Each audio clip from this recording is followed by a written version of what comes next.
എന്റെ കടമയ്ക്കും അപ്പുറം ഭഗവാന്റെ സൃഷ്ടികളുമായി ബന്ധപ്പെട്ടിരിക്കുന്ന ഈ സമൂഹത്തിലേക്ക് ഞാൻ ഇറങ്ങുമ്പോൾ ഈശ്വരൻ നമ്മളിലേക്ക് ഇറങ്ങി വരും. നമ്മുടെ ഉത്തരവാദിത്വത്തിലാണ് എന്ന് നമ്മൾ കരുതുന്ന വ്യക്തിധർമ്മത്തിനും അപ്പുറം സമൂഹധർമ്മവും എന്റെ ധർമ്മമാണ് എന്ന് കരുതുമ്പോൾ നമ്മൾ ക്ഷേത്രങ്ങളിൽ പോയില്ലെങ്കിലും നമ്മുടെ ഉള്ളു ക്ഷേത്രമായി മാറും. ഈശ്വരൻ നമ്മളിലേക്കാണ് ഇറങ്ങി വരുന്നത്. നമ്മൾ അനുഭവപ്പെടുന്നത് എങ്ങനെയാണ്? സാക്ഷാത് അനുഭവേ ദൃഷ്ടോ ന ശ്രുതോ ന ഗുരുദർശിതോ. എല്ലാവരും ക്ഷേത്രങ്ങളിൽ പോകുന്ന എന്തുകൊണ്ടാണ്? ആരെങ്കിലും വിളിച്ചു പറഞ്ഞിട്ടാണോ നിങ്ങൾ വന്നേ പറ്റുള്ളൂ, ഈ ആഴ്ച ഉത്സവമുണ്ട് വന്നേ പറ്റുള്ളൂ? ഇല്ല, ആരും പറഞ്ഞിട്ടല്ല. അവനവന്റെ അനുഭവത്തിലാണ് നമ്മൾ പോകുന്നത്. ഞാൻ ഇന്നിവിടെ നിൽക്കുന്നത് കാരണം എന്റെയും നിങ്ങളുടെയും ഹിന്ദു സമാജത്തിനെ ഹിന്ദുവാണെന്ന് പറയിപ്പിക്കാൻ പഠിപ്പിച്ച നമ്മുടെ എല്ലാവരുടെയും പൈതൃകാചാര്യൻ ഡോക്ടർ എൻ ഗോപാലകൃഷ്ണൻ സാർ.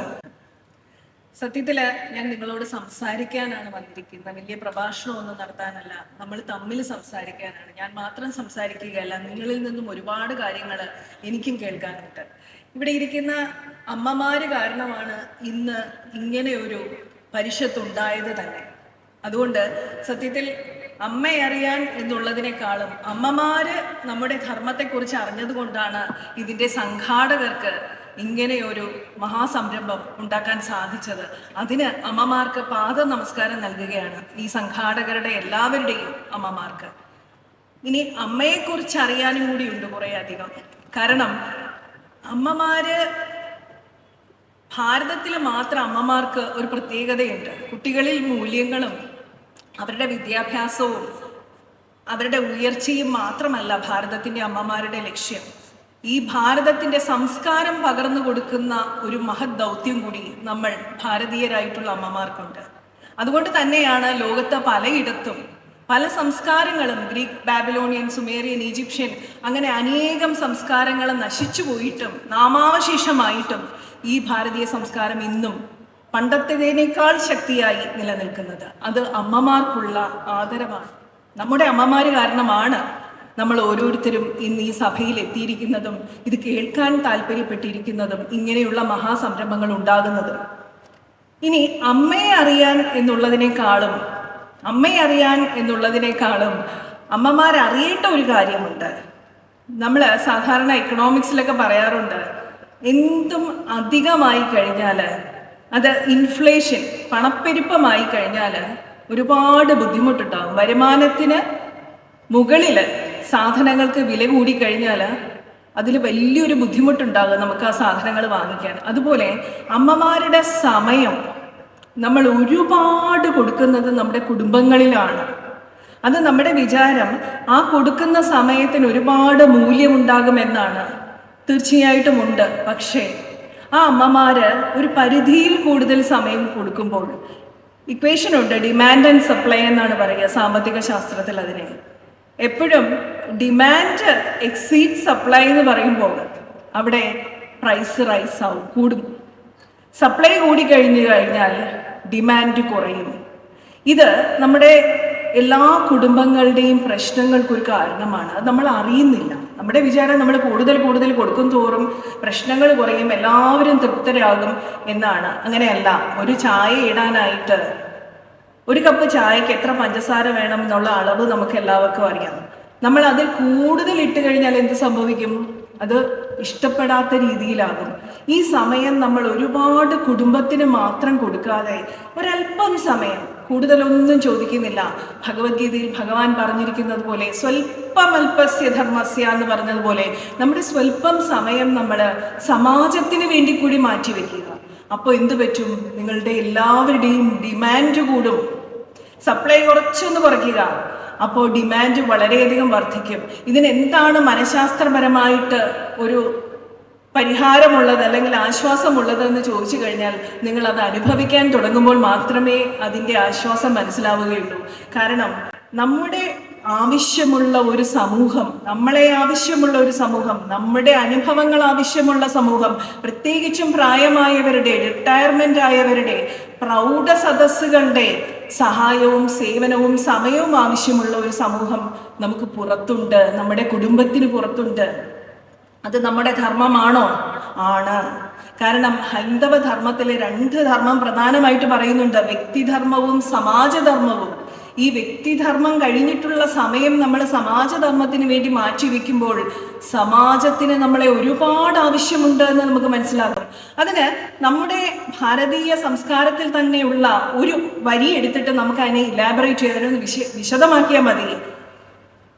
യഥാ ബ്രഹ്മാണ്ടം തഥാ പിണ്ടാണ്ടം എന്ന് പറയാറുണ്ട് അല്ലേ? Like macrocosm microcosm. എങ്ങനെയാണോ ഈ പ്രപഞ്ചം അതിൻ്റെ ഒരു അംശമാണ് നമ്മൾ. അതുപോലെ കുടുംബം എന്ന് പറയുന്ന സോഷ്യോളജിയിൽ പറയാറുണ്ട് smallest unit of the society എന്നാണ് പറയുന്നത്. വലിയൊരു സമൂഹത്തിൻ്റെ ഒരു ചെറിയ ഭാഗം, നമ്മുടെ വലിയൊരു ശരീരത്തിൻ്റെ ഒരു ചെറിയ ഭാഗമാണ് നമ്മുടെ ഒരു പെരുവിരൽ.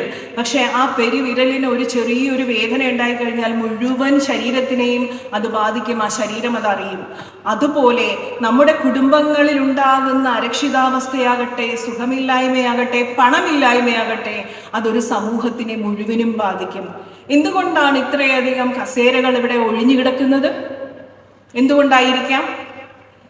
ആ സമയം മാറ്റി വെച്ചുകൊണ്ട് ഇവിടെ എത്തുമ്പോൾ ആർക്കെങ്കിലുമൊക്കെ അവരുടെ അന്നത്തെ വരുമാനം നഷ്ടപ്പെടുന്നുണ്ടാകാം അല്ലേ? സ്വാഭാവികമായിട്ടൊരു മനഃശാസ്ത്രമാണത്. എന്തുകൊണ്ടാണ്? ആ ധനം പോയിട്ട് ഇവിടെ എത്താൻ സാധിക്കുന്നില്ല. അപ്പൊ ധനത്തിന്റെ പ്രാധാന്യം എത്രയാണെന്ന് നമ്മൾ ആലോചിക്കണം. ഇവിടെ എത്താത്തവരോട് ഒരിക്കലും നമുക്ക് പരിഭവം പറയാൻ സാധിക്കില്ല. ഇവിടെ എത്തിക്കാൻ സാധിക്കാത്തത് കൊണ്ട് സംഘാടകരോടും നമുക്ക് പരിഭവം പറയാൻ സാധിക്കില്ല. അവരും കുറ്റക്കാരല്ല, എത്താത്തവരും കുറ്റക്കാരല്ല. ഇവിടെ ആരാണ് കുറ്റക്കാര്?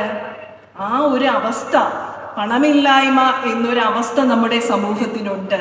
ആ ഒരു ദിവസം മാറ്റി വെച്ച് അന്നത്തെ ദിവസം സ്കൂളിൽ പോയി മക്കളെ വിളിക്കാനുള്ളത് മറ്റൊരാളെ ഏൽപ്പിക്കാൻ അല്ലെങ്കിൽ കൂലി കൊടുത്ത് ആളെ വെക്കാൻ സാധിക്കുമെങ്കിൽ അവരിവിടെ എത്തുമായിരുന്നു. അല്ലെങ്കിൽ അന്നത്തെ ദിവസം ജോലിക്ക് പോകാൻ സാധിക്കാത്ത ഒരു സാഹചര്യത്തിൽ അവർക്ക് പണം സമ്പാദ്യം ബാക്കി വെക്കാൻ സാധിക്കുമെങ്കിൽ അവരിവിടെ എത്തുമായിരുന്നു. അതുകൊണ്ട് തന്നെ ഈ ഒരു കാഴ്ച പോലും പണത്തിൻ്റെ പ്രാധാന്യമാണ് നമ്മളെ സൂചിപ്പിക്കുന്നത്. രണ്ട് കാര്യങ്ങളാണ് നമ്മൾ അറിയേണ്ടത്. ഒന്ന്, ഏതൊരു സമൂഹത്തിൻ്റെയും ഉന്നതിക്ക് ആദ്യമായിട്ട് വേണ്ടത് മനസ്സമാധാനവും സന്തോഷവും. മെൻ്റൽ ഹെൽത്ത്, മാനസിക ആരോഗ്യം, അത് വളരെ പ്രധാനമാണ്.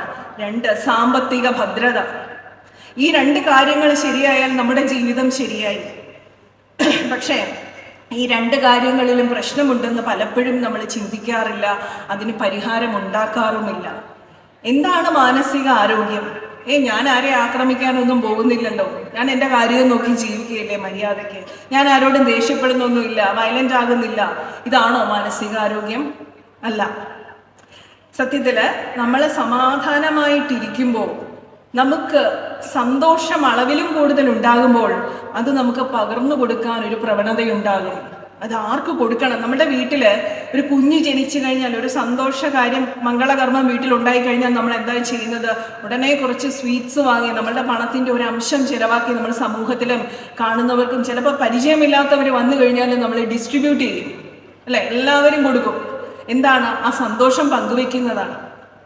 ഇതുപോലെ നമ്മുടെ മനസ്സിൽ സന്തോഷം ഒരുപാട് കഴിഞ്ഞാൽ, ഒരു അളവ് കഴിഞ്ഞാൽ നമുക്കത് സമൂഹത്തിന് കൊടുക്കണമെന്ന് തോന്നും.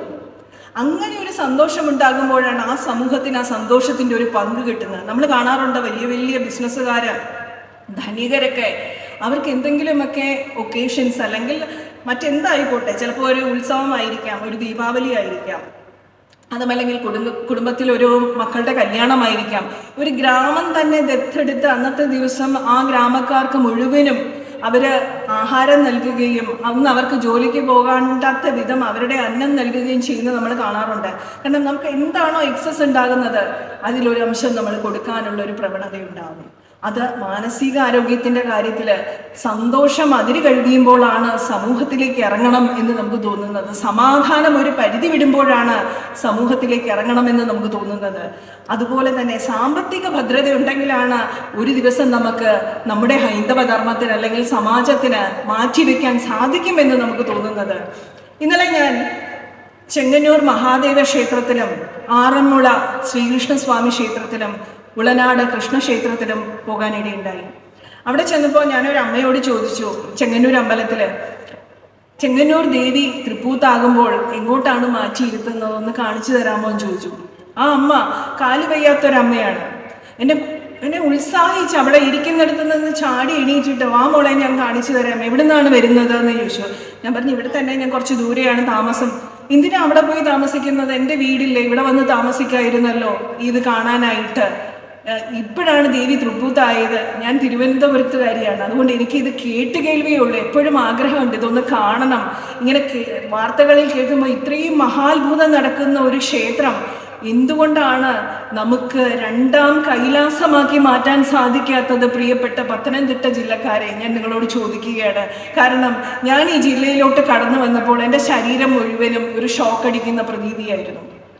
കാരണം അയ്യപ്പൻ്റെ നാട്. പന്തളം എന്ന ബോർഡ് കണ്ടപ്പോൾ ഞാൻ ചോദിച്ചു, എങ്ങോട്ടാണ് പന്തളം? പന്തളം കാണാൻ പറ്റുമോ എന്ന് ചോദിക്കൂ. പന്തളത്ത് മാത്രമല്ല, ഇതിൻ്റെ ചുറ്റുവട്ടത്ത് എല്ലായിടത്തും നമ്മുടെ അയ്യപ്പൻ നടന്ന സ്ഥലമല്ലേ എന്നുള്ള ആ ചിന്തയിൽ കോരിത്തരിക്കുകയായിരുന്നു. ഇപ്പോഴും സത്യത്തിൽ ഇവിടെ നിൽക്കുമ്പോൾ, ഈ പമ്പാ നദീതടത്തിൽ നിൽക്കുമ്പോൾ ശബരിമല എന്ന വികാരം എൻ്റെ ഉള്ളിൽ തിളച്ചു മറിയുകയാണ്. അതുപോലെ ചെങ്ങന്നൂർ അമ്പലത്തിൽ ചെന്നപ്പോൾ എൻ്റെ മനസ്സിൽ ഈ അമ്മയുടെ ആ ഒരു താല്പര്യം, എൻ്റെ നമ്പർ തന്നു, ഞാൻ വിളിച്ചറിയിക്കാം അടുത്ത തവണ അമ്മ തൃപ്തി. ഞാൻ പറഞ്ഞു, എങ്ങനെ എന്നാണെന്ന് അറിയാൻ പറ്റുമോ എന്ന് ചോദിച്ചു. അങ്ങനെ അറിയാൻ പറ്റില്ലല്ലോ, ഞാൻ വിളിച്ചറിയിക്കാം എന്നാണ് പറഞ്ഞത്. ആ ക്ഷേത്രം എന്തുകൊണ്ടാണ് നമുക്ക് രണ്ടാം കൈലാസമാക്കി, കേരളത്തിൻ്റെ കൈലാസമാക്കി മാറ്റാൻ നമുക്ക് സാധിക്കാത്തത്? ലോകത്ത് മറ്റു ജില്ലകളിലുള്ളവരെയും അതുപോലെ തന്നെ മറ്റു രാജ്യങ്ങളിലുള്ളവരെയും മറ്റു സംസ്ഥാനങ്ങളിലുള്ളവരെയും എല്ലാം ഈ ക്ഷേത്രാങ്കണത്തിലേക്ക് നമുക്ക് ആഘോഷപൂർവ്വം സ്വീകരിച്ച് അവർക്കെല്ലാം നമ്മുടെ വീടുകളിൽ ആതിഥ്യം അരുളി അവർ നൽകുന്ന സംഭാവനകൾ സ്വീകരിച്ച് വരുമാനമാർഗമാക്കിയോ അല്ലെങ്കിൽ സാധാരണ സ്വീകരിക്കാൻ കഴിയുന്നവർക്ക് അവരിൽ നിന്നൊന്നും പ്രതീക്ഷിക്കാതെയോ അതിനെ വലിയൊരു സംഭവമാക്കി മാറ്റാൻ എന്തുകൊണ്ടാണ് നമുക്ക് സാധിക്കാത്തത്? ഇല്ലാത്തതിനെ ഉണ്ടാക്കിയെടുക്കുന്നത് മാത്രമല്ല, ഉള്ളതിനെ നമുക്ക് ഉപയോഗിക്കാൻ സാധിക്കണം. അതിനെയാണ് ഹ്യൂമൻ റിസോഴ്സ് മാനേജ്മെൻറ്റ് എന്ന് പറയുന്നത്. എല്ലാ റിസോഴ്സും എന്തുമായിക്കോട്ടെ, റിസോഴ്സ് നമുക്കുള്ളത് ഭൂമി ആയിക്കോട്ടെ, നമ്മുടെ ക്ഷേത്രങ്ങളായിക്കോട്ടെ, നമ്മുടെ ആചാരങ്ങളായിക്കോട്ടെ, അനുഷ്ഠാനങ്ങളായിക്കോട്ടെ, അതിനെല്ലാം നമുക്ക് ഉപയോഗിക്കാൻ സാധിക്കണം. അതിൽ നിന്നെല്ലാം നമുക്ക് വരുമാന സ്രോതസ്സുകൾ ഉണ്ടാകണം. അങ്ങനെ നമ്മുടെ സമാജം രക്ഷപ്പെടണം. നമ്മുടെ അമ്മമാർക്ക് വീട്ടിലിരുന്നു കൊണ്ട് തന്നെ വരുമാനം ഉണ്ടാക്കാൻ സാധിക്കുന്ന വിധം നമ്മുടെ സമാജം ശക്തമാക്കണം. അതാണ് എനിക്ക് അമ്മമാരോട് പറയാനുള്ളത്. നമ്മുടെ സമയത്തിൽ കുറച്ച് മാറ്റി വെച്ചിട്ട്, ഞാൻ നേരത്തെ പറഞ്ഞ പോലെ ആ ഡിമാൻഡ് ആൻഡ് സപ്ലൈ റേഷ്യോയിൽ ഒരല്പം വ്യത്യാസം കൊണ്ടുവന്നാൽ സാധിക്കാവുന്നതേ ഉള്ളൂ. വീടുകളിൽ തന്നെ ഒരല്പം ഭാഗം, ഒരു മുറി ഒക്കെ അധികമൊന്നും ഉപയോഗിക്കാതെയൊക്കെ കിടക്കുകയാണെങ്കിൽ അവിടെ ഒരു സൗകര്യം ഉണ്ടാക്കിയിട്ട് വരുന്ന ഗസ്റ്റുകളെ താമസിപ്പിക്കാൻ പറ്റുന്ന രീതിയിൽ നമ്മുടെ 2 മണിക്കൂർ മാറ്റി വെച്ചാൽ ആ അമ്മമാർക്ക് എത്ര വരുമാനമാണ് ഉണ്ടാകുന്നത്? ഞാൻ മറ്റ് സമുദായങ്ങളുടെ വീടുകളിൽ പോകുമ്പോൾ നമ്മൾ കാണാറുള്ളൊരു കാഴ്ചയാണ്. അവിടെ അമ്മമാർ അവരുടെ കഴിവുകൾ ഉപയോഗിച്ചിട്ട് കൃഷിയായിക്കോട്ടെ അല്ലെങ്കിൽ വാല്യൂ ആഡഡ് പ്രോഡക്ട്സ് ഉണ്ടാക്കി ബേക്കറികളിൽ അവർ പാചകത്തിൽ മാത്രം നൈപുണ്യമുള്ള സ്ത്രീകളായിരിക്കും. ചിലപ്പോൾ പഠിത്തമൊന്നും ഉണ്ടായിരിക്കില്ല, മറ്റ് കഴിവുകളൊന്നും ഉണ്ടായിരിക്കില്ല. പക്ഷേ അവരുടെ ആ പാചക കല പോലും അവർ വൈകുന്നേരങ്ങളിൽ ബേക്കറികളിൽ കൊച്ചു കൊച്ചു പാക്കറ്റ് ഉണ്ടാക്കി വിറ്റ് 100 രൂപയാണെങ്കിൽ അത് സമ്പാദിക്കാറുണ്ട്. പക്ഷേ പലപ്പോഴും ഹിന്ദുക്കളുടെ വീടുകളിൽ നമ്മൾ ചെല്ലുമ്പോൾ കാണുന്ന കാഴ്ച, ഒരു ചക്ക നിൽക്കുകയാണ്, ഒരു പ്ലാവിൽ ചക്ക കായ്ച്ചു കിടക്കുകയാണെങ്കിൽ അത് താഴെ അഴുകി തൊളിഞ്ഞു കിടക്കുന്ന കാഴ്ചയാണ് കാണുന്നത്. ഇത് കാണുമ്പോൾ സങ്കടം തോന്നും. കാരണം വിദേശ രാജ്യങ്ങളിലെല്ലാം ഒരുപാട് പോയിട്ടുള്ള വ്യക്തിയും അവിടെ ജീവിച്ചിട്ടുള്ള വ്യക്തിയും ഇപ്പോഴും പോയിക്കൊണ്ടിരിക്കുന്ന ഒരു വ്യക്തിയും ആയതുകൊണ്ട് തന്നെ ഇവിടുത്തെ ചക്ക നമ്മൾ അവിടെ താമസിക്കുന്ന സമയത്ത് അവിടെ വാങ്ങിക്കാൻ പോകണമെങ്കിൽ ഇവിടെ 20 രൂപയ്ക്ക് അല്ലെങ്കിൽ 50 രൂപയ്ക്ക് കിട്ടുന്ന ഒരു പീസിന് നമ്മൾ 2000 രൂപയോ 3000 രൂപയൊക്കെ കൊടുത്തിട്ടാണ് അത് വാങ്ങിക്കുന്നത്. അവിടെ ചെല്ലുമ്പോഴാണ് അതിൻ്റെ വില അറിയുന്നത്. അപ്പോൾ നമുക്കുള്ളതിൻ്റെ വില അറിയാതെ ഇരിക്കുന്നതാണ് നമ്മുടെ ദാരിദ്ര്യത്തിന് ഒരു കാരണം, നമ്മുടെ പണമില്ലായ്മയ്ക്ക് ഒരു കാരണം. നമ്മുടെ വിഭവങ്ങളെ, റിസോഴ്സുകളെ യൂട്ടിലൈസ് ചെയ്യാതെ, അതിനെ ഉപയോഗിക്കാതെ ഇരിക്കുന്നതാണ് നമ്മുടെ ദാരിദ്ര്യത്തിന് ഒരു കാരണം. Lack of money is root of all evil എന്നാണ് പറയുന്നത്. പണമില്ലായ്മയാണ് എല്ലാ അരക്ഷിതാവസ്ഥയ്ക്കും ദ്രോഹങ്ങൾക്കും എല്ലാം കാരണം. ധനികനായ ഒരു വ്യക്തി ആരെങ്കിലും കുത്തിക്കൊന്ന് പണമുണ്ടാക്കി ക്രിമിനലായി മാറുന്നത് നമ്മൾ കേൾക്കാറില്ല. വല്ല പകയോ അങ്ങനെ വല്ലതും ഉണ്ടെങ്കിൽ കേൾക്കാറുണ്ട്. അല്ലാത്ത പക്ഷം നമ്മൾ അങ്ങനെ ഒരു വാക്ക് കേൾക്കാറില്ല. എന്തുകൊണ്ടാണ്? ആവശ്യം ഉള്ളത് കൊണ്ടാണ് പലപ്പോഴും കുറ്റവാളികൾ കൂടുന്നത്, സമൂഹത്തിൽ പ്രശ്നങ്ങൾ കൂടുന്നത്. പ്രശ്നങ്ങൾ ഇല്ലാതിരിക്കണമെങ്കിൽ ഏറ്റവും അടിസ്ഥാനം ധനം തന്നെയാണ്. നമ്മുടെ ശാസ്ത്രങ്ങൾ, വേദങ്ങളിൽ ധനം ചമേ, ദ്രവിണം ചമേ, വിത്തം ചമേ, ഗൃഹം ചമേ, എനിക്കെല്ലാം തരണേ തരണേ എന്നാണ് നമ്മൾ പ്രാർത്ഥിക്കുന്നത് ദേവതകളോട്. പുരുഷ സൂക്തമാകട്ടെ, സ്ത്രീ സൂക്തമാകട്ടെ, ഭാഗ്യസൂക്തമാകട്ടെ, മഹാലക്ഷ്മിയോട് ദേവതകളെ അഡ്വക്കേറ്റ് ആക്കി വെച്ചിട്ട് ഞങ്ങൾക്ക് വേണ്ടി അപേക്ഷിക്കണമേ, ഞങ്ങളുടെ വീടുകളിലേക്ക് വരയണമേ, എനിക്ക് സന്തോഷവും സമാധാനവും സമൃദ്ധിയും നൽകണമേ എന്ന് പ്രാർത്ഥിക്കുന്ന ശാസ്ത്രങ്ങളാണ് നമുക്കുള്ളത്. അങ്ങനെയുള്ള നമുക്കാണ് ധനത്തിൻ്റെ മഹാത്മ്യം അറിയാതെ പോകുന്നത്. നമ്മുടെ ഡിമാൻഡ് എവിടെയാണോ ആവശ്യം അവിടെ കൊടുക്കുക. മക്കളെ ആണെങ്കിലും ശരി, കുടുംബത്തിനെ ആണെങ്കിലും ശരി, ഒരു പരിധിയിൽ കൂടുതൽ അവരുടെ കാര്യങ്ങളിലോട്ട് നമ്മൾ പോകുമ്പോൾ അവർക്കത് അസ്വസ്ഥതയാണ് ഉണ്ടാക്കുന്നത്. എപ്പോഴും അവരെ ചുറ്റിപ്പറ്റിയിരിക്കുമ്പോൾ നേരത്തെ പറഞ്ഞ പോലെ ആ വാല്യൂ അവിടെ കുറയുകയാണ്. സപ്ലൈ കൂട്ടുന്തോറും ഡിമാൻഡ് കുറഞ്ഞുകൊണ്ടിരിക്കുകയാണ്. പക്ഷെ എന്താണ് ഈ കൊടുക്കുന്നവരുടെ വിചാരം, ഞാൻ കൂടുതൽ കൂടുതൽ കൊടുക്കുകയില്ലേ, അപ്പം എനിക്ക് കൂടുതൽ മൂല്യം കിട്ടുകയാണ്, എൻ്റെ പ്രാധാന്യം അവിടെ വർദ്ധിക്കുകയാണ്. അല്ല, ഉപ്പ് എത്ര ഉണ്ടെന്ന് വെച്ചാലും നമ്മളത് കൂടുതൽ ഇട്ട് കഴിഞ്ഞാൽ എന്താവും? കഴിക്കാൻ സാധിക്കില്ല. പഞ്ചസാര കൂടുതൽ ഇട്ട് കഴിഞ്ഞാൽ എന്താവും? കഴിക്കാൻ സാധിക്കില്ല. അത് പാകത്തിന് മാത്രമേ ഉണ്ടാകാൻ പാടുള്ളൂ. വില അറിയുന്നത് എപ്പോഴാണ്? അതിൻ്റെ ആബ്സെൻസിലാണ്. കുറച്ച് നമ്മൾ കുറയ്ക്കുമ്പോൾ നമ്മുടെ സമയവും കൂടെ നോക്കിയിട്ട് മറ്റുള്ളവർ നമുക്ക് വേണ്ടി ഒന്ന് അഡ്ജസ്റ്റ് ചെയ്യും. അതുപോലെ ഓരോ അമ്മമാരും നിങ്ങളുടെ റിസോഴ്സുകൾ, നിങ്ങൾക്കുള്ള കഴിവുകൾ എന്തോ ആയിക്കോട്ടെ, ചിലർക്ക് കരകൗശല വിദ്യകളായിരിക്കാം, അല്ലെങ്കിൽ മറ്റു സ്കിൽഡ് വർക്കിംഗ് ആയിരിക്കാം, അല്ലെങ്കിൽ കൃഷിയായിരിക്കാം, ആഭരണങ്ങൾ ഉണ്ടാക്കുന്നതായിരിക്കാം, എന്തായിക്കോട്ടെ, ചിലർക്ക് സംസാരിക്കാനായിരിക്കാം കഴിവുകളുള്ളത്. ഇന്നലെ ചെങ്ങന്നൂർ മഹാദേവ ക്ഷേത്രത്തിൽ പോയപ്പോൾ നാരായണീയം വായിക്കുന്ന സ്ത്രീകൾ എന്ത് മനോഹരമായിട്ട് ഒരു അക്ഷരം പോലും തെറ്റാതെയാണ് അത് അവർ ഇവിടെ ഉരുവിടുന്നത്. അതുപോലെ നമ്മുടെ മാതൃസമിതിയുടെ രാവിലെ വരുമ്പോൾ കേട്ടിരുന്നു പോയി, എത്ര മനോഹരമായിട്ടാണ് അവർ ചെയ്യുന്നത്. പലപ്പോഴും നമ്മുടെ ദേവസ്വം ബോർഡുകളിൽ ഹൈന്ദവരെ മതം പഠിപ്പിക്കാൻ അല്ലെങ്കിൽ നമ്മുടെ സംസ്കാരം പഠിപ്പിക്കാനുള്ള ഫെസിലിറ്റി ഇല്ല എന്നൊക്കെയാണ് പരാതി പറയുന്നത്. പക്ഷേ അതിനെല്ലാമുള്ള പ്രൊവിഷൻസ് ഉണ്ട്. ഇത്ര പേര് വേണം എന്നൊക്കെയുള്ള നിബന്ധനകളുണ്ടെന്നാണ് കേട്ടിട്ടുള്ളത്. പക്ഷേ ചില പ്രത്യേക ഭാഷകളൊക്കെ പഠിപ്പിക്കാൻ ഒരു കുട്ടിയാണെങ്കിലും പഠിപ്പിക്കുന്നുണ്ട്. പക്ഷേ ഹിന്ദുവിൻ്റെ കാര്യം വരുമ്പോൾ അത് പോരാ, ഇത്ര വ്യക്തികൾ വേണം, ഇത്ര കുട്ടികളുണ്ടെങ്കിലേ പഠിപ്പിക്കുകയുള്ളൂ. അതിന് മുൻകൈ എടുക്കാൻ നമ്മുടെ അമ്മമാർക്ക് സാധിക്കില്ലേ? ഈ കഴിവുകളുള്ളവർക്ക് അവരുടെ അനുഭവങ്ങൾ നമ്മുടെ ക്ഷേത്രങ്ങളുമായിട്ട് ബന്ധപ്പെട്ടുകൊണ്ട്, ക്ഷേത്രത്തിൻ്റെ പുറത്തിരുന്നിട്ട് അവരുടെ അനുവാദം എടുത്തുകൊണ്ട് അവിടെ എത്തുന്നവർക്ക് കുഞ്ഞുങ്ങൾക്ക് ആവശ്യമുള്ളത് സ്വമേധയാ നമ്മൾ പോകണം. സ്വയമേവ മൃഗേന്ദ്രത എന്നാണ് പറയുന്നത്. ആരും നമ്മളെ ക്ഷണിച്ചുകൊണ്ട് പോയി തലയിൽ കിരീടം വെച്ച് രാജാവാക്കി തരേണ്ട ആവശ്യമില്ല. കാട്ടിലെ സിംഹത്തിനെ ആരും രാജാവാക്കിയിട്ടല്ല അത് സിംഹമായി മാറുന്നത്. അതിൻ്റെ വിക്രമശീലം കൊണ്ടാണ്, ആ ഒരു ധൈര്യം കൊണ്ടാണ്, സ്വയം മുന്നോട്ടിറങ്ങാനുള്ള ധൈര്യം കൊണ്ടാണ്. നമ്മുടെ അമ്മമാരുടെ കഴിവുകൾ, അറിവുകൾ, അനുഭവങ്ങൾ അത് സമൂഹത്തിന് പകർന്നു കൊടുക്കാൻ ആരും ക്ഷണിക്കാതെ ഒരു ഓർഗനൈസേഷൻ്റെയോ അല്ലെങ്കിൽ ഒരു സംഘടനയുടെ ഭാഗം പോലും അല്ലാതെയും പറ്റും. പക്ഷേ ഒരു സംഘടനയുടെ ഭാഗമായി നിൽക്കുമ്പോൾ നമുക്കതിന് കൂടുതൽ സാധിക്കും. കലിയുഗത്തിൽ സംഘയെ ശക്തി കലിയുക എന്നാണ് പറയുന്നത്. സംഘടിച്ചാണ് നമ്മൾ ശക്തരാകേണ്ടത്. ഉദാഹരണം പറഞ്ഞാൽ, ഒന്നെങ്കിൽ നമ്മൾ ഒരുപാട് ഉയരണം, അല്ലെങ്കിൽ ഉയർന്നവർക്കൊപ്പം പ്രവർത്തിക്കണം. ഈ രണ്ട് തരത്തിലാണ് നമുക്ക് സമൂഹത്തിൽ ഉയരാൻ സാധിക്കുക. എല്ലാവർക്കും ഒരുപക്ഷെ പ്രധാനമന്ത്രിയൊന്നും ആവാൻ സാധിക്കില്ല. പക്ഷേ പ്രധാനമന്ത്രിയുടെ കൂട്ടത്തിൽ പ്രവർത്തിക്കുന്നവർക്കും പ്രധാനമന്ത്രിയുടെ കൂടെ നിന്നൊരു പിക്ചർ എടുക്കുമ്പോൾ അത് ഞാൻ ഇങ്ങനെയാണ് പ്രവർത്തിക്കുന്നതെന്ന് കാണിക്കാൻ സാധിക്കും. അപ്പം ഇത്തരത്തിൽ നമുക്ക് നമ്മുടെ സമയത്തെ ക്രമീകരിക്കാൻ സാധിച്ചു കഴിഞ്ഞാൽ, ടൈം മാനേജ്മെൻ്റ് എന്ന് പറയുന്നത് വളരെ പ്രധാനമാണ്. നമ്മുടെ എല്ലാം അമ്മമാരുടെ ഒരുപാട് സമയമാണ് മൂല്യമില്ലാത്ത കുറേയധികം പ്രവർത്തനങ്ങൾക്ക് പോകുന്നത്. മൂല്യമില്ലാത്തത് എന്ന് ഞാൻ ഉദ്ദേശിക്കുന്ന അവരുടെ പ്രവർത്തനത്തിനല്ല, അവരുടെ പ്രവർത്തനത്തിൻ്റെ മഹത്വം അറിയാൻ അവസരം കൊടുക്കാത്ത വിധം ആരും പ്രവർത്തിക്കരുത്. ആ സമയം നമ്മൾ മാറ്റിവെക്കുക. നമ്മുടെ ടൈം മാനേജ്മെൻറ്റ് അത്രയും പ്രധാനമാണ്. ആ അമ്മമാർ കുറച്ച് ദിവസം നിങ്ങളൊന്ന് മാറ്റി വെച്ച് നോക്കൂ.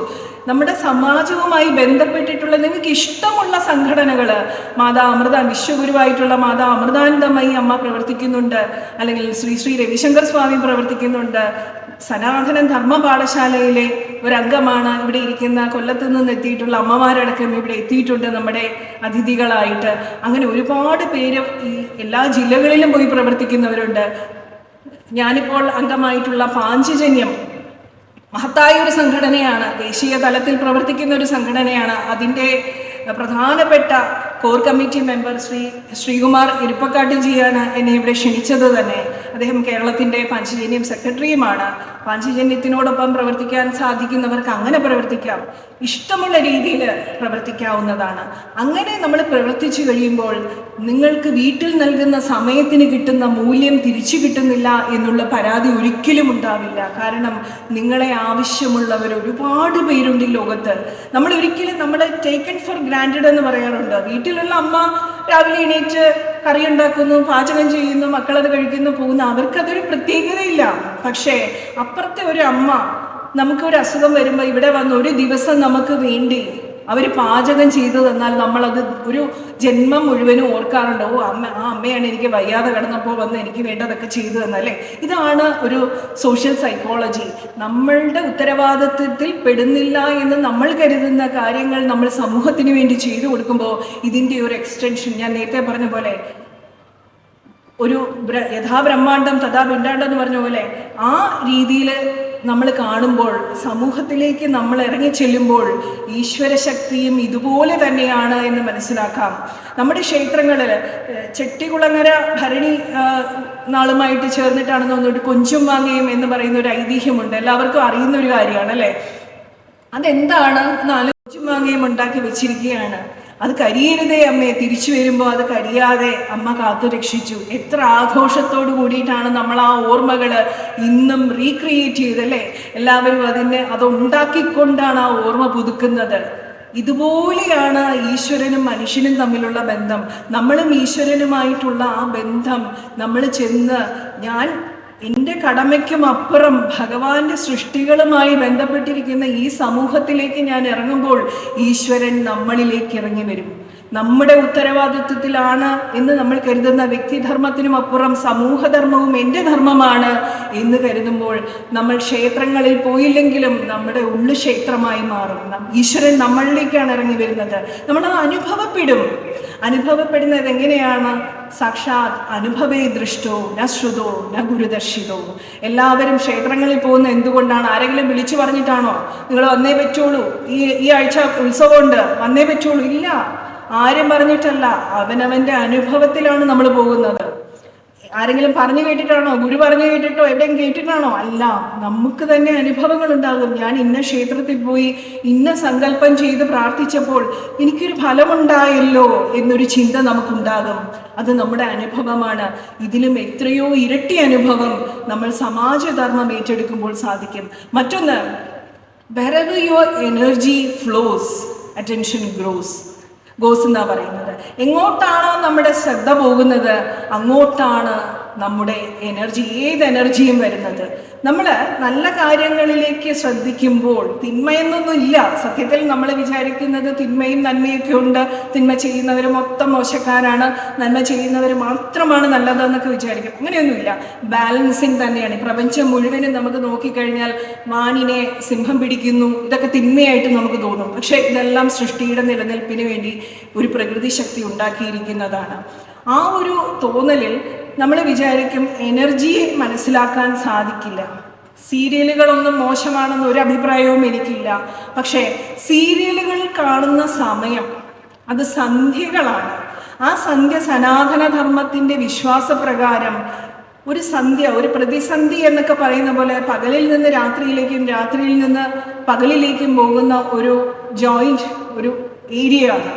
ആ ഭാഗത്ത് നമ്മൾ ഈശ്വര പ്രാർത്ഥനയ്ക്കാണ് പ്രാധാന്യം കൊടുക്കുന്നത്. നമ്മുടെ വിശ്വാസങ്ങൾ പ്രകാരം ആ സമയത്ത് നമ്മൾ കൊളുത്തുന്ന നിലവിളക്കിലിരുന്ന് ദേവത, നമ്മുടെ ഇഷ്ടദേവത പറയാറുണ്ട് അത്രേ, തഥാസ്തു, അങ്ങനെ തന്നെ സംഭവിക്കട്ടെ എന്ന്.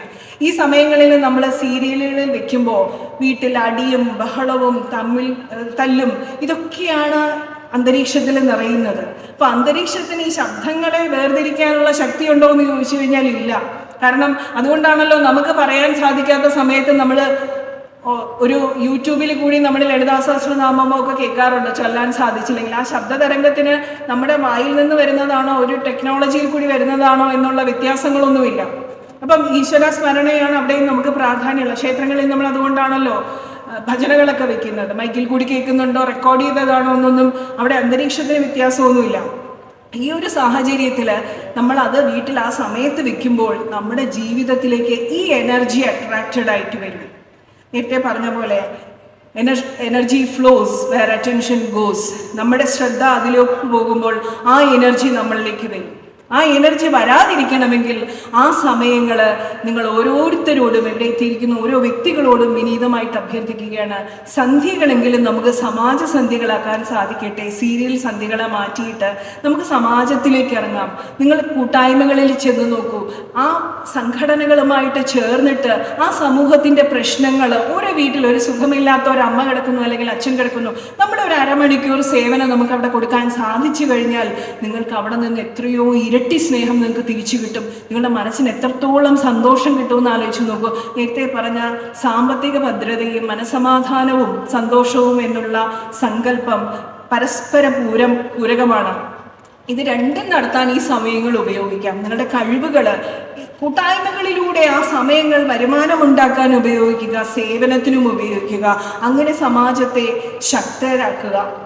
അടുത്ത വർഷം ഈ പത്തനംതിട്ട ജില്ലയിലുള്ള ഓരോ വ്യക്തികളും പ്രയത്നിച്ച് അവരുടെ കൂടെയുള്ള ഒരൊറ്റ വ്യക്തി ഞാൻ ചോദിക്കുകയാണ്, ഒരൊറ്റ വ്യക്തിയെ ചെറുകോൽപ്പുഴ കൺവെൻഷൻ നടക്കുന്നത്, ഹിന്ദുമത പരിഷത്ത് നടക്കുന്നത് പത്തനംതിട്ടക്കാർക്ക് വേണ്ടി മാത്രമല്ല, മുഴുവൻ ഹിന്ദുക്കൾക്കും ഹൈന്ദവ സംസ്കാരത്തെ ഉൾക്കൊള്ളുന്ന എല്ലാ ജാതി മതസ്ഥർക്കും വേണ്ടിയിട്ടാണ്. അങ്ങനെയുള്ള ആ സംസ്കാരത്തെ പരംവൈഭവത്തിലെത്തിക്കാൻ, ഇത് അന്താരാഷ്ട്ര തലത്തിൽ ചർച്ചയാകുന്ന വിധം ഇതിനെ നമുക്ക് മാർക്കറ്റ് ചെയ്യാൻ സാധിക്കണം. സമൂഹത്തിൽ ഒരു ഉൽപ്പന്നം ഇറങ്ങിക്കഴിഞ്ഞാൽ അതിൻ്റെ കച്ചവടം ചെയ്യാൻ ഉദ്ദേശിക്കുന്ന വ്യക്തി അത് അകത്ത് തന്നെ വെച്ചിരുന്നാൽ കസ്റ്റമർ, ഉപഭോക്താവ്, അതിൻ്റെ ഗുണം കിട്ടുന്ന വ്യക്തി അറിയാറില്ല. അതുകൊണ്ട് തന്നെ നമ്മൾ ഓരോരുത്തരുമാണ് ഈ ഹിന്ദു ധർമ്മത്തിൻ്റെ വക്താക്കൾ. അത് ഏതെങ്കിലും സംഘാടകർക്ക് മാത്രം കൊടുത്തിട്ട് മാറി നിൽക്കരുത്. ഈ ധർമ്മത്തിന് വേണ്ടി നമ്മൾ പ്രവർത്തിക്കാൻ ഇറങ്ങുമ്പോഴാണ് ധർമ്മത്തിന് വേണ്ടി പ്രവർത്തിച്ച നമ്മുടെ ഈശ്വര സങ്കല്പങ്ങൾ, അവതാരങ്ങൾ, ശ്രീകൃഷ്ണ ഭഗവാനായിക്കോട്ടെ, ശ്രീരാമ ഭഗവാനായിക്കോട്ടെ, അവരെല്ലാം നമ്മളിലേക്ക് എത്തുന്നത്. ഭഗവാൻ ശ്രീകൃഷ്ണൻ കാണിച്ചു തന്നിട്ട് പോയത് എന്താണ്? എല്ലാത്തിലും മുന്നിൽ നിന്ന് നയിക്കുക, പരാതികളില്ലാതെ. ഭഗവാൻ ജനിച്ചതെവിടെയാണ്? ജയിലിലാണ്. ഭഗവാന്റെ ജനനം കാരണം എത്ര കുഞ്ഞുങ്ങളാണ് അച്ഛനമ്മമാർക്ക് നഷ്ടപ്പെട്ടത്, ആ നാടിനെ നഷ്ടപ്പെട്ടത്. 2 വയസ്സിന് മുകളിലുള്ള എല്ലാ കുഞ്ഞുങ്ങളെയും കംസൻ കൊല്ലേണ്ടി വന്നു. എത്ര പരീക്ഷണങ്ങളിലൂടെ എത്ര അസുരന്മാര്, ദുഷ്ടശക്തികളാണ് ഭഗവാനെ കൊല്ലാനെത്തിയത്. അതിലൊന്നും പതറിയിട്ടില്ല, കരഞ്ഞിട്ടില്ല, പദം പറഞ്ഞ് എൻ്റെ ജീവിതം ഇങ്ങനെയായി പോയല്ലോ എന്ന് പറഞ്ഞ് ഭഗവാൻ ഇരുന്നിട്ടില്ല. സമൂഹത്തിലേക്ക് ഇറങ്ങി സമൂഹത്തിൻ്റെ പൊളിറ്റിക്കൽ ഓർഡർ, രാഷ്ട്രീയമായിട്ടുള്ള പ്രശ്നങ്ങളെല്ലാം ശരിയാക്കാൻ അവതരിച്ച അവതാരമായിരുന്നു ഭഗവാൻ ശ്രീകൃഷ്ണൻ. പൊളിറ്റിക്കൽ ഓർഡർ കറക്റ്റ് ചെയ്തിട്ടാണ് ഭഗവാൻ ഇവിടുന്ന് പോയത്. ശ്രീരാമ ഭഗവാനും അതുപോലെ തന്നെയല്ലേ? രാഷ്ട്രീയമായിട്ട് രാഷ്ട്രത്തിന് പരമവൈഭവത്തിലെത്താനല്ലേ അദ്ദേഹം സ്വന്തം ജീവിതത്തിൽ ഒരു പ്രശ്നമുണ്ടായപ്പോൾ അതിലേക്ക് ഇറങ്ങിച്ചെന്നത്. എൻ്റെ ഭാര്യയെ തട്ടിക്കൊണ്ടുപോയാൽ മാത്രമല്ല, ഇങ്ങനെ ഒരു വ്യക്തി സമൂഹത്തിലുണ്ടായിരുന്നാൽ എൻ്റെ പ്രജകൾക്ക് എന്തായിരിക്കും പ്രശ്നമെന്ന് ചിന്തിച്ചുകൊണ്ടല്ലേ ഭഗവാൻ ഇറങ്ങിയത്. ഇത്രയും ലോകം കിടുക്കിയ ഒരു അസുരനെതിരെ സാധാരണ മനുഷ്യന് പോരടിക്കാമെങ്കിൽ സാധാരണക്കാരായിട്ടുള്ള നമുക്ക് എല്ലാവർക്കും എന്തെല്ലാം ഈ സമൂഹത്തിന് വേണ്ടി ചെയ്യാൻ സാധിക്കും. അടുത്ത വർഷം ചെറുകോൽപ്പുഴ കൺവെൻഷൻ നടക്കുമ്പോൾ പത്തനംതിട്ട ജില്ലയിലെ ഓരോ വീടുകളും തിരുവനന്തപുരത്ത് ആറ്റുകാൽ പൊങ്കാലയ്ക്ക് തുറന്നിടുന്നത് പോലെ ഇവിടെ എത്തുന്ന ഓരോ സന്ദർശകർക്കും നമുക്ക് ഭക്ഷണവും അതുപോലെ തന്നെ അവർക്ക് ഭക്ഷണമാകട്ടെ, അവർക്ക് അക്കോമഡേഷൻ ആകട്ടെ കൊടുക്കുവാൻ പാകത്തിന് ഈ ജില്ലയെ പരംവൈഭവത്തിൽ എത്തിക്കാൻ നിങ്ങൾ ഓരോരുത്തരോടും ഞാൻ വിനീതമായിട്ട് അഭ്യർത്ഥിക്കുകയാണ്. എല്ലാവരുടെയും പരിചയത്തിൽ നമ്മൾ വിളിച്ചാൽ വരുന്ന ഒരു വ്യക്തിയെങ്കിലും കാണാതിരിക്കില്ല. ആ ഒരു വ്യക്തിയിലേക്കെങ്കിലും നിങ്ങൾ വരുന്നവർ ഒരാളെ കൂടെ കൊണ്ടുവരിക. ഈച്ച് വൺ റീച്ച് വൺ എന്നുള്ള ഒരു മോട്ടോയോട് കൂടിയിട്ട് അടുത്ത വർഷം ഈ ഹിന്ദുമത പരിഷത്ത് നടത്തുമ്പോൾ കേരളത്തിലുള്ളവരെ മാത്രമല്ല, നമുക്ക് വിദേശത്തുള്ളവരെ, വിദേശ രാജ്യങ്ങളിലെ നമ്മുടെ ബന്ധുക്കളോട് ഈ വർഷം തന്നെ പറയുക, അടുത്ത വർഷം ഇതാണ് ഡേറ്റുകൾ, എല്ലാവരും എല്ലാ ദിവസങ്ങളും ഫ്രീ ആക്കി വെക്കുക. 8 ദിവസമാണെന്നാണ് ഓർമ്മയല്ലേ? ഈ 8 ദിവസങ്ങൾ അഷ്ടലക്ഷ്മി സിദ്ധികൾ കിട്ടുന്ന രീതിയിൽ ഓരോ ദിവസവും നമുക്ക് ലക്ഷ്മി ദേവിയുടെ ഉപാസനയോടുകൂടി അതിന് ഉതകുന്ന രീതിയിലുള്ള സാമ്പത്തിക ശക്തിയാക്കാൻ സാധ്യമാകുന്ന രീതിയിലുള്ള ഓറിയന്റേഷൻ പ്രബോധനം നൽകുന്നവരെ കൊണ്ടുവന്ന് നമുക്ക് ഈ ജില്ലയെ മാത്രമല്ല നമ്മുടെ സമാജത്തിനെ മുഴുവനും, നമ്മുടെ ഹൈന്ദവരെ മുഴുവനും ഈ പമ്പാ നദീതടത്തിലേക്ക് എത്തിക്കുവാൻ സാധിക്കണം. പലപ്പോഴും വിദേശ രാജ്യങ്ങളിൽ ഇതുപോലെ ഇത്രയും മനോഹരമായ നദീതടങ്ങളിലാണ് ഇതുപോലെയുള്ള നൈറ്റ് മാർക്കറ്റുകളും ഇതുപോലെയുള്ള കാർണിവൽസും അതുപോലെ തന്നെ ഫങ്ഷൻസ് ഒക്കെ ഉള്ളതെങ്കിൽ അതെല്ലാം അവരെ ലോകത്തിനെ ആകർഷിക്കാനായിട്ട് ഏതെല്ലാം മാധ്യമങ്ങളിലൂടെയാണ് പ്രചരിപ്പിക്കുന്നത്. എനിക്ക് തോന്നുന്നു ഇന്നത്തെ കാലത്ത് പ്രായഭേദമന്യേ എല്ലാവർക്കും സോഷ്യൽ മീഡിയ അക്കൗണ്ടുകൾ ഉണ്ടാകാറുണ്ട് എന്നാണ് എൻ്റെ അറിവ്. സോഷ്യൽ മീഡിയയിൽ ഇല്ലാത്തവരാരും ഇല്ലെന്ന് തോന്നുന്നു. അങ്ങനെയാണെങ്കിൽ ഓരോ വ്യക്തികൾക്കും അവരവരുടേതായിട്ടുള്ള അക്കൗണ്ടുകളിൽ കൂടി ഇതിന് മാക്സിമം പ്രചാരം കൊടുക്കുക. നമുക്കറിയാം കുംഭമേള മുമ്പും ഉണ്ടായിട്ടുണ്ട്. കുംഭമേള ഉണ്ടായിട്ടുള്ളപ്പോൾ അതൊരു പത്രവാർത്തയായിട്ട് ഏതെങ്കിലും ഒരു കോണിൽ ഒതുങ്ങി ഇങ്ങ് പോവുകയാണ് പതിവ്. ഇപ്രാവശ്യം എന്താണ് സംഭവിക്കുന്നത്? സാധാരണക്കാരായ ജനങ്ങളടക്കം കുംഭമേളയ്ക്ക് പോവുകയാണ്. എന്തുകൊണ്ടാണ്? അതിന് പ്രചാരം നൽകുന്നത് നമ്മുടെ രാജ്യം ഭരിക്കുന്ന ഈ ധർമ്മത്തിനെ ഉപാസിക്കുന്നവരാണ്. അവരോരോരുത്തരും അവിടെ പോകുന്നു, അതിൻ്റെ ചിത്രങ്ങളിടുന്നു, അതിൻ്റെ മാഹാത്മ്യങ്ങൾ അറിയിക്കുന്നു, മറ്റുള്ളവർക്ക് പോകാൻ പ്രചോദനം തോന്നും. Out of site out of mind എന്ന് പറയാറുണ്ട്. നമ്മുടെ കാഴ്ചയിലില്ലാത്തത് നമ്മുടെ മനസ്സിലുണ്ടാവാറില്ല. അതുകൊണ്ടാണ് നമുക്ക് ഇങ്ങനെയുള്ള ഓർമ്മപ്പെടുത്തലുകളും ഒക്കെ വേണ്ടി വരുന്ന ചിത്രങ്ങളും ഒക്കെ വേണ്ടി വരുന്നത്. എന്തായിരുന്നാലും എൻ്റെ സമയം അനുവദിച്ചിരിക്കുന്ന സമയം അരമണിക്കൂർ ആയതുകൊണ്ടും ഇനിയും അധികം പറഞ്ഞ് നിങ്ങളെ ബോറടിപ്പിക്കാൻ ആഗ്രഹമില്ലാത്തത് കൊണ്ടും ഈ ഒരു വേദിയിൽ നിന്നുകൊണ്ട് എടുത്തു പറയേണ്ട എന്തോ പറയുന്നുണ്ടെന്ന് ബോറടിക്കുന്നില്ല. വളരെ സന്തോഷം, വളരെ സന്തോഷം സദസ്സിൽ നിന്ന് അങ്ങനെ കേട്ടത് കൊണ്ട്. നിങ്ങൾക്ക് കേൾക്കാൻ താല്പര്യമാണെങ്കിൽ പറയുന്നതിന് എനിക്ക് സന്തോഷമേ ഉള്ളൂ, സംഘാടകർ അനുവദിച്ചാൽ. പക്ഷേ ഒരു കാര്യം പറഞ്ഞുകൊള്ളട്ടെ, ഞാൻ ഇന്നിവിടെ നിൽക്കുന്നത് സത്യത്തിൽ ഞാൻ കരഞ്ഞു പോയാൽ എന്നോട് ക്ഷമിക്കണം. കാരണം എൻ്റെയും നിങ്ങളുടെയും ഹിന്ദു സമാജത്തിനെ ഹിന്ദുവാണെന്ന് പറയിപ്പിക്കാൻ പഠിപ്പിച്ച നമ്മുടെ എല്ലാവരുടെയും പൈതൃകാചാര്യൻ doctor N Gopalakrishnan sir, Yugapurushan. അദ്ദേഹമാണ് 113 വർഷമായിട്ട് നടക്കുന്ന ഈ ഹിന്ദുമത പരിഷത്തിനെ ഞാനടക്കമുള്ള സാധാരണക്കാരിൽ എത്തിച്ചത്. അതുകൊണ്ടാണ് അദ്ദേഹം ഇല്ലാത്ത ഈ ഒരു വേദിയിൽ വന്ന് നിൽക്കാൻ ഒരു ക്ഷണമുണ്ടായപ്പോൾ വേദന കടിച്ചമർത്തിയിട്ടാണെങ്കിലും അതെൻ്റെ ധർമ്മമാണ്, എൻ്റെ കൂടി ഉത്തരവാദിത്വമാണ് എന്ന് പറഞ്ഞ് ഞാൻ ഓടിയെത്തിയത്. പ്രിയപ്പെട്ട സംഘാടകരോട് ഇന്നലെ ഇവിടെ എല്ലാവരുടെയും ചിത്രങ്ങൾ ഇരിക്കുന്ന കണ്ടപ്പോൾ ഒരു നിവേദനം സമർപ്പിക്കണമെന്ന് തോന്നി. നമ്മളെല്ലാവരും ഓരോ കാലങ്ങളിലാണ് ജീവിക്കുന്നത്. നമ്മുടെ പൂർവ്വകാലങ്ങളിലുള്ള ഗുരുക്കന്മാരെ നമുക്ക് പരിചിതമായിരിക്കില്ല. നമ്മൾ വാക്കുകളിലൂടെയോ അല്ലെങ്കിൽ ശ്ലോകങ്ങളിലൂടെയോ ആണ് പരിചയപ്പെടുന്നത്. പക്ഷേ നമുക്കെല്ലാവർക്കും പരിചിതമായിട്ടുള്ള നമ്മുടെ ഓർമ്മകളിൽ നിന്ന് ഇപ്പോഴും മാഞ്ഞു പോയിട്ടില്ലാത്ത, ഇനി ഒരു 100 വർഷവും കൂടി മാഞ്ഞു പോകാത്ത നമ്മളെ എല്ലാവരെയും ഈ പരിഷത്തിലേക്ക്, ഹിന്ദുമത പരിഷത്തിലേക്ക് എത്തിക്കാൻ പ്രാപ്തമാക്കിയ നമ്മുടെ എല്ലാവരുടെയും പൈതൃകാചാര്യൻ ഡോക്ടർ എൻ ഗോപാലകൃഷ്ണൻ സാറിൻ്റെ ചിത്രം കൂടി ഈ മഹത്തായിട്ടുള്ള ഹിന്ദുമത പരിഷത്തിൽ ഉണ്ടാകണമേ എന്ന് അഭ്യർത്ഥിച്ചുകൊണ്ട് എല്ലാവർക്കും ഈ മഹത് ധർമ്മത്തിൻ്റെ കൃപയുണ്ടാകട്ടെ. ഇവിടെ എത്തിയ ഓരോരുത്തർക്കും പത്തനംതിട്ട ജില്ലയെ ലോകമറിയുന്ന ജില്ലയാക്കി, ഇവിടെയുള്ള ഓരോ ക്ഷേത്രങ്ങളെയും മഹാക്ഷേത്രങ്ങളാക്കി 2ാം കൈലാസമാക്കി മാറ്റാനും ആറന്മുള വള്ളസദ്യ ക്ഷണിച്ചു വരുത്തി എല്ലാവരെയും കുംഭമേളയ്ക്ക് സാധാരണക്കാരെത്തുന്നത് പോലെ എത്തിക്കാനും സാധിക്കട്ടെ. ഹിന്ദുമത പരിഷത്തിൽ അടുത്ത വർഷം മണ്ണ് വീണാൽ ഇടമില്ലാത്ത രീതിയിൽ ഈ മണൽപ്പരപ്പ് മുഴുവനും ജനപ്രവാഹം കൊണ്ട് നിറയ്ക്കുന്ന രീതിയിൽ ലോകമറിയുന്ന ഏറ്റവും വലിയ സംഘാടക ശക്തിയുള്ളവരായി ഹിന്ദുക്കളാണെന്ന് കാണിക്കുവാൻ പറ്റുന്ന രീതിയിൽ സാധിക്കട്ടെ എന്ന് പ്രാർത്ഥിച്ചുകൊണ്ട് എല്ലാ പ്രിയപ്പെട്ടവർക്കും ഹൃദയം നിറഞ്ഞ നന്ദി, നമസ്കാരം. വന്ദേ മാതരം. അടുത്തതായി